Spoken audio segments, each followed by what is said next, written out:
the time has come for me to reveal our curriculum for this coming school year, the 2018 and 19 school year. So today I'm going to share my oldest son's grade 3 curriculum. We've bought it all, we've got it all together. Okay, I actually do have to make one little note here. As far as saying I've bought it all, I have not bought our math curriculum yet, and we are switching up our math curriculum and we are switching to teaching textbooks this coming fall. So I need to place that order and then it just comes online, I think. So I'll do that closer to when school starts, but we are switching to teaching textbooks and I have heard so many good reviews on that, and so I am excited to see how that fits for us. There are a couple other subjects where I am switching curriculum as well, and you might notice those today. And I am trying, because we have a little one due in October, I am trying to have as much independent work as I can for him, because of course I have a newborn and I would appreciate having a little bit more independent work for my oldest son. So I'm going to go ahead and show you this curriculum, and I'll kind of do a little flip through of some of the subjects, and let's get started. So here is everything at a glance. We'll come in a little closer and check everything out. So first off, we have these readers, and I have showed you guys before that we have used these for a couple years. And they're just these little Mennonite stories, and they just progress through the years. Every grade they get to learn more about this family, and so I know that Elijah will enjoy doing these books. When we're done these books, we do have a lot of other easy readers for him to read. We often go to the library and get him books, and so when he's done these books, which really won't take him long, he'll finish these in the first probably couple weeks of school. He likes reading the Magic Treehouse books, and he's also getting into the Bobbsey Twins books and Boxcar Children, and just lots of chapter books we can find at the library for him to read. This here is a multiplication wrap-up, and this is kind of like the idea of flashcards, only he can do it on his own. It's supposed to make a certain pattern at the back, and so after they're done answering all the questions, they turn it around and see if their string is on the same lines as the back of the card. So anyways, I totally failed at explaining that, but it's supposed to be a good flashcard alternative that the student can do on their own. Then for writing, he is getting into cursive this year, and he is very excited to get into cursive, so I'm excited to do this with him. And we have always enjoyed the Handwriting Without Tears series, and so he starts by just learning each letter and how to write them in cursive. I believe he does both capital and lowercase, and then he starts to just get into writing words in cursive, and I know that he is excited to get into that. For spelling this year, we are changing it up. As you guys may know, we have been doing spelling UC.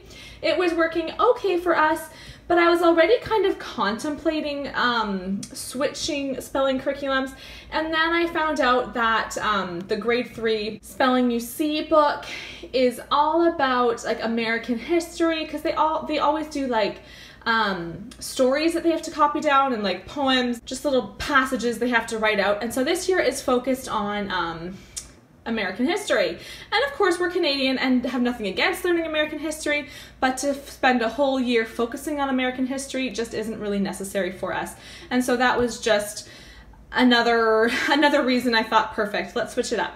I looked a lot into All About Spelling, but it is very, from what I've heard, very teacher involved, and I really didn't want that this year, and so I chose to go to Spelling Power.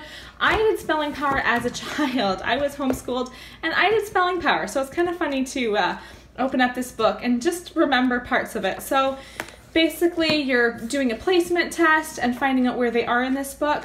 I'm trying to find out where the easiest spelling lists are. So yeah, we'll use this for years. This is like through the years spelling book, and so I'll use it for all the kids. So we do like these spelling placement tests, and that will determine where we start off doing spelling. And then he will have another book on the side where he will write his spelling words out as I give them to him each day.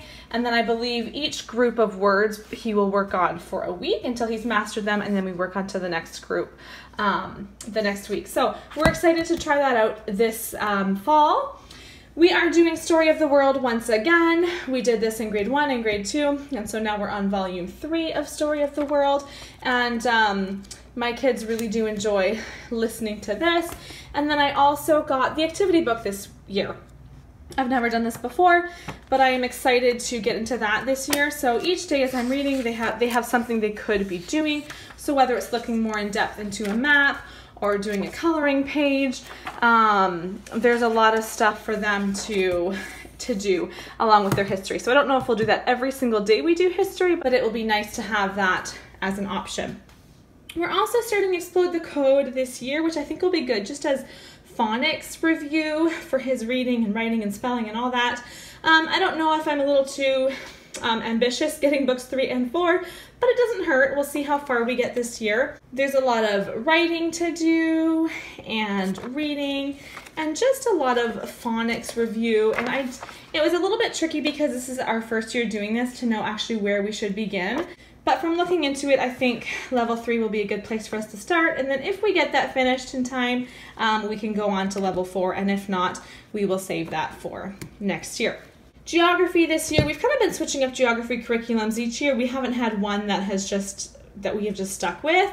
We're doing this one. It's called Galloping the Globe, and it comes with a CD.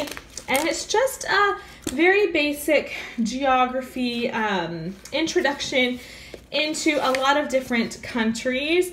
So it's not just focused on one country, like last year we did Canada. This is kind of just a introduction to a lot of different countries. So we have China here, and then they have a little coloring page to go along with each one, Japan, and just lots of different countries that we can start to learn about. A lot of the lessons are just, they do have other options for other books you can read to go along with this. I do need to look into this book a little bit more just to see exactly how we're going to use it this fall, but that will be our geography curriculum. And then for science, we are sticking once again with Exploring Creation with the Apologia series. And so the grade 3 book they suggest is Flying Creatures of the Fifth Day. So we're learning all about flying creatures, of course. And so we will definitely enjoy this. He really does enjoy learning about science and just learning about, there's just so much to learn. Like I've said many times, I learned so much going through these books. My son obviously does too, but I also learn a lot of new information from these Apologia science books. So that is our curriculum there. The only other thing besides teaching textbooks that I still want to buy for Elijah is some sort of typing instruction program. Some sort of typing instructor. So I just wanted him to learn how to type this coming year. So let me know down in the comments below if you know of a good typing instructor. I've seen a couple that are for PC. We have a Mac, and so something for a Mac would be what we need. And so that's one thing that I still want to look into before the fall. But other than that, that is our grade 3 curriculum. So make sure you check back next week. I'm going to share our grade 1 curriculum. And then the following Monday, I will share our kindergarten curriculum for this coming fall. So make sure you subscribe so you don't miss out on those videos, and I will see you guys next time. Bye.